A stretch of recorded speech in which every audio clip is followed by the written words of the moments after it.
देखिए, ये black fungus जो है, ये एक्चुअली फंगल बीमारी है और फंगल बीमारी का एक रूप है, जिसका उसी में होता है जिसमें उसकी अंदर की शक्ति कम होती है, जिसको इम्यूनिटी के नाम से जाने जाते हैं। तो ये किसी को भी हो सकता है, खासकर उसमें ज़्यादा होता है जो पहले से डायबिटीज़ से पीड़ित हों, या टीबी की बीमारी से पीड़ित हों, या एचआईवी एड्स की बीमारी से पीड़ित हों, या किडनी की बीमारी से पीड़ित हों, जो क्रोनिक मेडिकल डिजीज़ जिसको माना जाता है, वैसे बीमारियों से पहले से पीड़ित हों। साथ में इनको पहले से कोविड हो रखा होता है और कोविड होने के बाद ये ठीक हो गए होते हैं। तो ये टाइप 1 हुआ, जिसमें मरीज़ को कोविड बीमारी हुई, कोविड बीमारी ठीक हो गई और ठीक होने के कुछ दिनों के बाद इम्यूनिटी कम होने के कारण उनको ये फंगल बीमारी होती है। ये कैटेगरी 1 हुआ। कैटेगरी 2, जिसमें मरीज कोविड पॉजिटिव है और कोविड पॉजिटिव के दौरान उसको सेकेंडरी इन्फेक्शन इस फंगस से हो जाता है, जिसमें उसको नाक में सूजन, आँख में सूजन, चेहरे के आँख के नीचे के पार्ट में सूजन होती है। ये लेके लो आते हैं। ये कैटेगरी 2 हुआ, जिसमें कोविड पॉजिटिव भी है और साथ में फंगस पॉजिटिव भी हो गया। तीसरा कैटेगरी वो होता है जिसमें पॉजिटिव भी है, फंगस भी है और उसको सांस में भी दिक्कत। ये कैटेगरी 3 हो गई।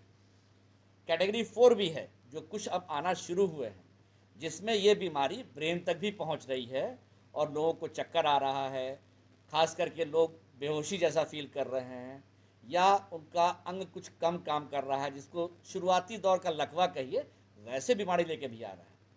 तो स्टेज 1, स्टेज 2, स्टेज 3, स्टेज 4, ये 4 बीमारी है। चारों का इलाज अलग अलग है और चारों के लिए एहतियात सबसे ज़्यादा ज़रूरी है। कहने का मेरा ये तात्पर्य है कि अगर कोई कोविड पॉजिटिव है और साथ में वो फंगल का इन्फेक्शन का अनुमान है, तो उसको दिखाना चाहिए और देखते ही जो चिकित्सक हैं उनको, अगर उसको स्टेरॉइड्स चल रहा है तो उसकी स्टेरॉइड्स की डोज कम करनी पड़ेगी और साथ में एंटी फंगल ट्रीटमेंट स्टार्ट करना पड़ेगा। इसके साथ अगर उसको नाक बहुत जाम हो रहा है, नाक में सूजन इतनी है कि वो सांस नहीं ले पा रहा है, तो उसे ऑपरेशन की भी ज़रूरत पड़ती है और ये ऑपरेशन हमारे यहाँ संस्थान में आईजीएमएस में एंडोस्कोपिक विधि से होता है, यानी कोई चीड़ फाड़ के बिना होता है। सेम डे ऑपरेशन करा के लोग घर भी जा सकते हैं। तो लोग को डरने और भयभीत होने की ज़रूरत नहीं है कि अगर कोविड ब्लैक फंगस हो गया तो मैं मर जाऊँगा, ऐसी कोई बात नहीं है। उसका एंडोस्कोपिक विधि से सेम डे इलाज होकर घर जाने का भी स्कोप रहता है। हाँ, अगर उसे सांस में दिक्कत है तब बात कुछ और होगी।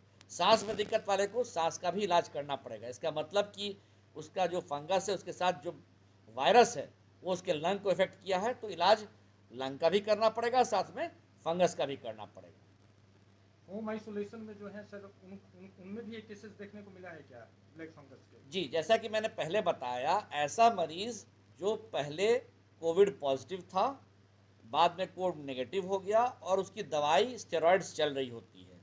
कभी कभी डॉक्टर्स जो एडवाइस करते हैं वो 5 मिलीग्राम 5 दिन 5 दिन 5 दिन, यानी टोटल 15 दिन, जिसमें पहला 5 दिन जो होता है वो हाई डोज चलता है, सेकंड 5 दिन मॉडरेट डोज चलता है और थर्ड 5 दिन कम डोज चलता है। तो वैसे मरीज जिसमें इम्यूनिटी कम हो, उसमें अगर स्टेरॉइड्स दी जा रही है इस बीमारी कोविड को कंट्रोल करने के लिए, तो होम आइसोलेशन में अगर वो सावधानी नहीं बरते, हाथ की सफाई नहीं रखे, बार बार नाक छूता रहे, आँख छूता रहे, खास करके अगर उसका ऐसे हाथ से किसी फंगल चीज़ पे टच हो जाए, तो वैसे केसेस में वो फंगल इन्फेक्शन उसके नाक के थ्रू अंदर पहुंच जाता है। बिहार में सर अभी किस तरह के जो ब्लैक फंगस के केसेस अधिक आ रहे हैं? हमारे संस्थान में तो पिछले 3 दिन से ये शुरू हुआ है और हम लोग डेडिकेटेड कोविड सेंटर, जो डेडिकेटेड म्यूको वायरस के लिए दिया गया है या फंगल वायरस के लिए, ब्लैक वायरस के लिए दिया गया है, ब्लैक फंगस के लिए दिया गया है, तो ऐसे मरीजों के लिए डेडिकेटेड सेंटर बनाया गया है जिसमें हर तरह के मरीज हमारे आ रहे हैं। लेकिन अभी जो है वैसे मरीज ज़्यादा आ रहे हैं जो कोविड पॉजिटिव हैं और साथ में फंगस पॉजिटिव भी है। तो इनके लिए पहले हमको कोविड की ट्रीटमेंट करनी पड़ेगी और कोविड की ट्रीटमेंट के साथ फंगल की ट्रीटमेंट भी साथ में करनी पड़ेगी, लेकिन ये केसेस सबसे ज़्यादा है।